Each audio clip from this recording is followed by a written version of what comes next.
안녕하십니까, 이주영 법무사입니다. 상속받은 재산보다 채무가 많은 경우에 상속 한정 승인을 하게 됩니다. 상속 한정 승인은 상속받은 재산의 한도 내에서 부채를 변제하겠다는 신청인 것입니다. 다만 상속 한정 승인 후에는 상속재산이 있다면 상속인은 상속재산을 환가해서 채권자들에게 안분하는 절차를 거쳐야 되는데요.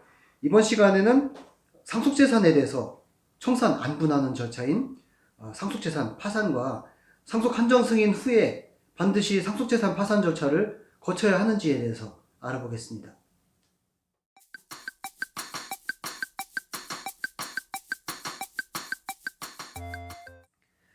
상속재산 파산이라는 것은 상속인이 상속재산을 환가해서 이를 통해서 상속채무를 변제하는 청산 절차를 진행하는 것인데요. 그 절차가 복잡하기 때문에 이를 해소하기 위해서 마련된 제도가 상속재산 파산제도입니다. 상속 한정 승인을 할 때 피상속인이 재산이 있는 경우, 망인이죠. 망인이 재산이 있는 경우에는 상속재산 파산 신청을 해야 하는지 물어보는 사례가 많이 있습니다. 최근에는 가정법원에서 상속 한정 승인 심판 수리 후에 심판문과 함께 상속재산으로 상속채무를 모두 변제할 수 없는 경우에 상속재산 파산제도를 이용해야 된다라는 안내문을 보내고 있는 상황입니다. 반드시 상속재산 파산을 통해서 환가 배당 절차를 진행해야 할까요? 무조건 상속재산 파산을 통해서 환가 절차를 진행하는 것은 아닙니다. 상속재산 파산 절차가 필요하지 않은 경우도 있겠죠. 왜냐하면 상속재산이 없거나 또는 금액이 소액인 경우에 구태여 상속재산 파산 절차를 진행할 필요 없이 본인이 환가해서 배당 절차를 진행하면 되는 것이고요. 실제로 이렇게 환가 절차를 거쳐서 상속재산이 없는 경우에는 이렇게 상속재산 파산 절차를 거치지 않아도 되는 것이죠.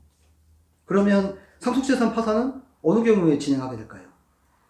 상속재산이 상당히 있고 또 재산을 환가해서 상속 채권자들에게 변제해야 되는데 채권자들의 권리관계, 근저당권자, 가압류권자 또는 압류, 국세 이런 것들이 복잡하게 있다고 하면 이런 절차를 안분 배당하는 것을 일반인이 하기는 어렵겠죠. 이런 경우에는 법원을 통해서 상속재산 파산 절차를 진행하게 되는 것입니다. 물론 재산이 있어야 되겠죠. 부동산이나 자동차 또는 금융자산 이런 것들이 상당히 좀 있어야 되겠죠. 구체적으로 살펴보면 재산으로는 부동산이나 자동차가 있겠고요. 또 현금 자산이나 경제적 가치가 상당한 비상장 주식 또는 감정이나 특별한 환가가 필요한 것, 특허권이라든지 그림, 골동품, 고가 유치동산 이런 것들이 상속재산 파산을 통해서 파산관제인이 공정한 절차를 통해서 환가하고 배당, 안분하는 절차를 거치게 되는데요. 이런 절차들을 일반인이 하지 못하기 때문에 상속재산 파산 절차를 진행하게 되는 것이죠. 그런데 상속재산 파산을 진행하다 보면 상속인이 망인의 재산을 환가해서 안분하는 절차임에도 불구하고 파산관제인이나 법원의 경우에는 마치 상속재산 파산이 본인이 파산, 면책하는 것처럼 절차를 운영하고 제도를 운영하는 것이 좀 안타까운 점이 있습니다. 따라서 망인의 서류하고 또 상속인의 서류, 보험, 심지어는 부채 발생 경위 진술서까지 요구하게 되는 경우가 많이 있는데요.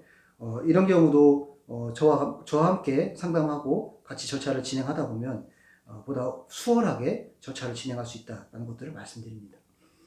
이와 같은 사정을 고려해서 상속재산 파산 절차가 반드시 필요한 것인지 또 상속 한정 승인만으로 모든 절차를 종료할 수 있는 것인지는 전문가와 상담이 반드시 필요한 사항입니다.